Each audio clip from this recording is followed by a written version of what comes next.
Hi friends, it's Miss Allie again. Welcome to my kitchen table and our lesson today. Today's activity it's called the blooming flower. It's a really fun one. If your older siblings were in my summer class last year, one of them, we did this experiment and we had so much fun. So I decided that I had to share it with everybody this year. So when we're done, stick around. I'll be reading you the bad seed after we do the activity. I figured this time we do the activity first. So for the activity, what you will need is the printout of the flowers. I put this on the Facebook files. If you don't have a printer or just don't want to print it, you can draw your own flowers or cut your own flowers. That's totally fine. Any of them will work as long as they have their individual petals. Just a plain circle won't work for this, this activity, but as long as your flower has petals, we're good to go. You will also want something to decorate them with. I use color pencils. You could also use crayons or markers, any kind of markers. If you use washable markers, you'll kind of get an extra little bit of coloring surprise in some of them that you use. So that might be kind of fun, or try a little bit of everything. That would also be fun to experiment with. And then you will also need some water. I'm going to use this tub and I've just filled a little bit. You don't need a lot of water, just enough to fill up the bottom surface of whatever you're using. A tub like this will work, a casserole dish, your kitchen sink, your bathtub, anything where you can get even an inch or two of water in it would be perfectly fine. And of course you'll need some scissors. These are my grown-up scissors. You will want your kid scissors, and you'll want to wait until you have a grown-up with you to make sure you are being safe. And I am going to get started. I'm going to move the camera so you guys can see what I'm doing. Okay, here we go. So you can see that I have my printout here. I've gone ahead and decorated some of my flowers in various ways. And what you'll want to do is cut your flowers out. You can see that I've cut this one out. The important thing is that we cut out each individual petal so that they're separate. For the little ones, if they have trouble with that, that's totally fine. Just have them do whatever they can do at this point. If it turns out something that they're not able to get down there, grown-ups, when they're done, if you can just go through and kind of just make that little divot so that they're separated, that will help out. Bigger kids, just do your absolute best. Doesn't have to be perfect. We just need, again, those petals. They don't have to be perfect petals. You don't have to go on the line. If you can't, stay as close to the line as you can. Don't cut out the center part. We just want to cut out around the sides so that when we're done, we've got our petals connected to the middle, but the petals are not connected to each other on their sides anymore. So what you're going to do, once you have your petal out like this, you're going to take your petals and go boop. You're going to fold them in over the center right there. So that's where the pollen would be on the flower, and we're going to cover it up with our petals one by one. It doesn't matter the order. I'm just going around in a circle. That's fine. You can go any order you would like. Only thing we want is the end result that all the petals are flat on the center. Okay, all of them are flat. I'm going to use my scissors very carefully because we're always safe with our scissors, and kind of separate my petals in here. Remember, when we're cutting, we've got thumb on top, fingers on bottom, chop, chop, chop, blades always facing away from us because that is the safest way. And we always use the paper and move the paper around and keep our scissors still so that we don't hurt our wrists. All right, so I'm going to do the same thing to this one. You guys can watch me again. I'm just folding it in. See, I can do it in whatever order I want. It doesn't have to be any specific way. It'll work. I've got it folded down so that it stays kind of down when you let go. So now that I have those done, I'm going to bring over my water. Here's my water bucket. If you can see that, oh, where my flowers go, they're there. Here's my water bucket. Try not to get it all over my table. And then comes the best part. So you're gonna take your flowers, see, with the petals on the top. Okay, so you want the petals on the top, and you're gonna drop them flat into the water like that. Okay, so that they are sitting on top of the water.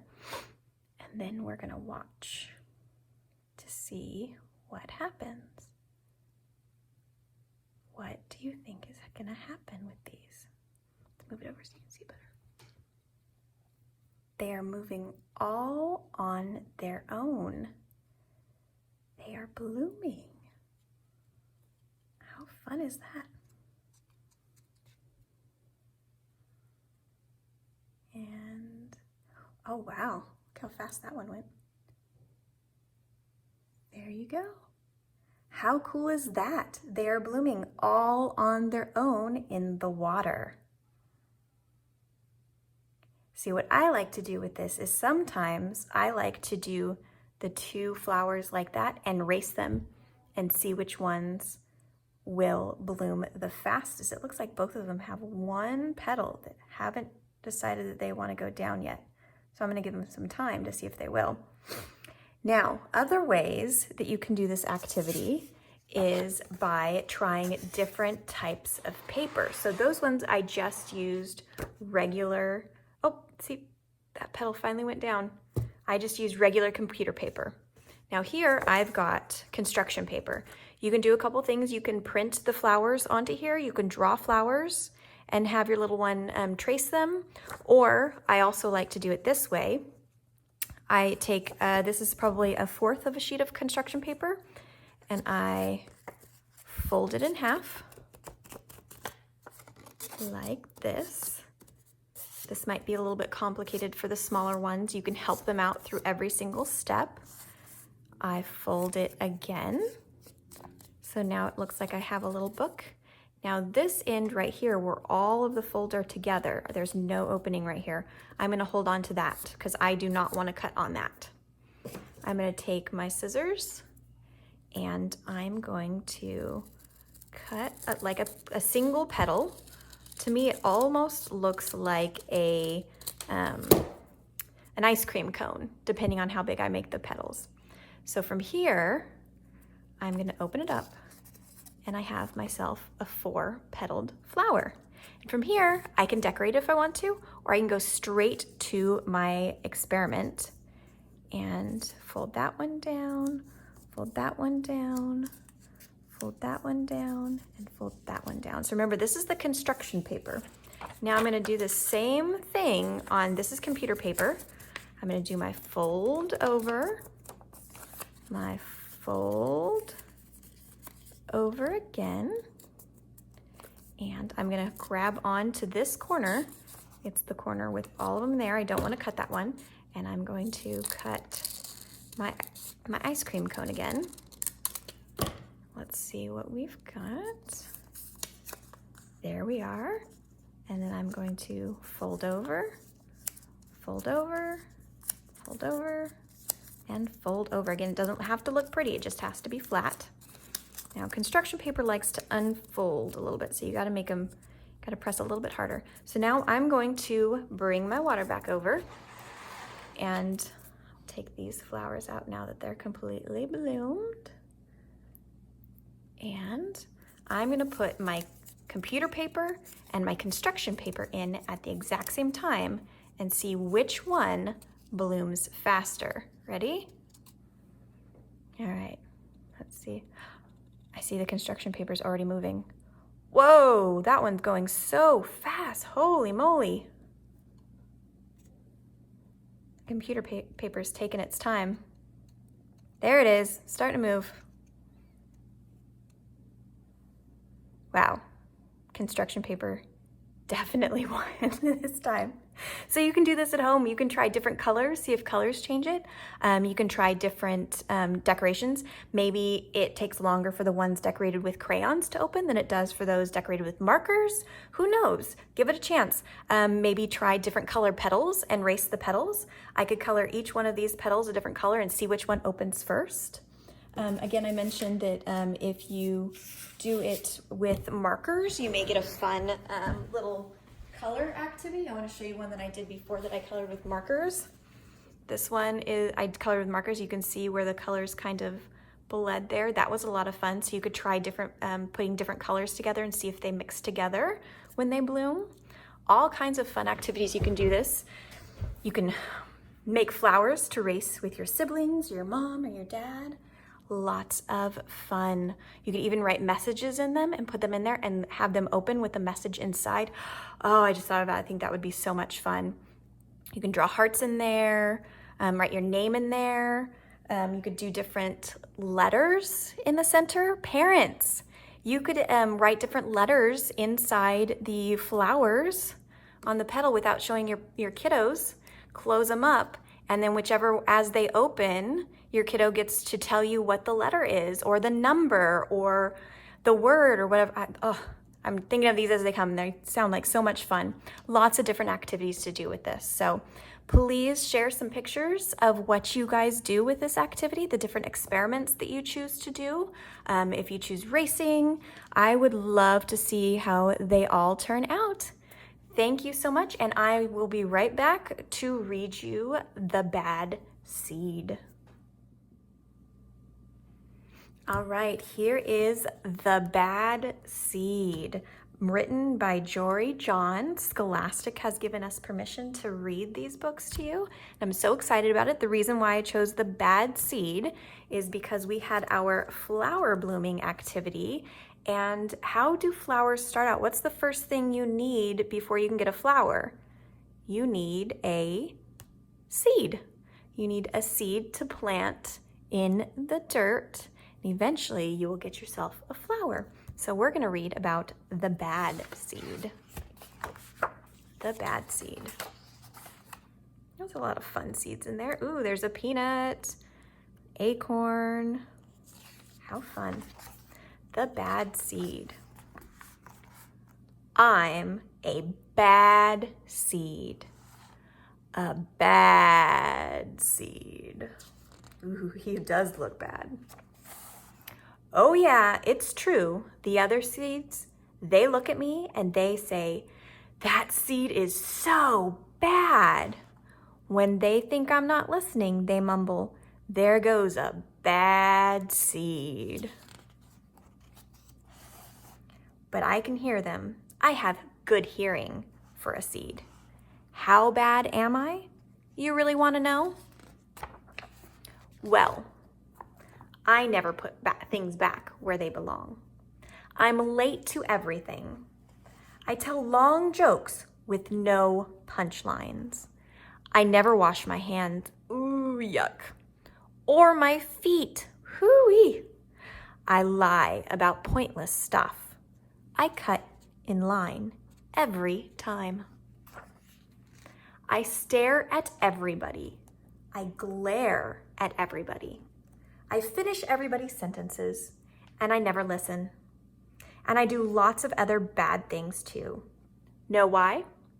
Because I'm a bad seed. A bad seed. I just can't help it. Sure, I wasn't always this bad. I was born a humble seed on a simple sunflower in an unremarkable field. I had a big family, seeds everywhere. We found ways of having fun. We were close. But then the petals dropped and our flower drooped. What happened to them? It's kind of a blur. I remember a bag that says sunflower seeds, delicious. And everything went dark. And then a giant. I thought I was a goner. I thought I was done for. I screamed and hollered, ah! But I was spit out at the last possible second. I flew through the air and landed under the bleachers with a huge thud. Thud. When I woke up, It was dark outside. A wad of gum had softened my fall. I felt okay, but something had changed in me. I'd become a different seed entirely. I'd become a bad seed. A bad seed. That's right. I stopped smiling. I kept to myself. I drifted. I was friend to nobody and bad to everybody. I was lost on purpose. I lived inside a soda can. I didn't care, and it suited me. Until recently. I've made a big decision. I've decided I don't want to be a bad seed anymore. I'm ready to be happy. It's hard to be good when you're used to being bad. But I'm trying. I'm taking it one day at a time. Sure, I still forget to listen, and I still show up late, and I still talk during movies, and I do all kinds of other bad stuff. But I also say thank you, and I say please, and I smile, and I hold doors open for people. Not always, but sometimes. And even though I still feel bad sometimes, I also feel kind of good. It's sort of a mix. All I can do is keep trying and keep thinking, maybe I'm not such a bad seed after all. Hey, look, there goes that bad seed. Actually, he's not all that bad anymore. I heard that.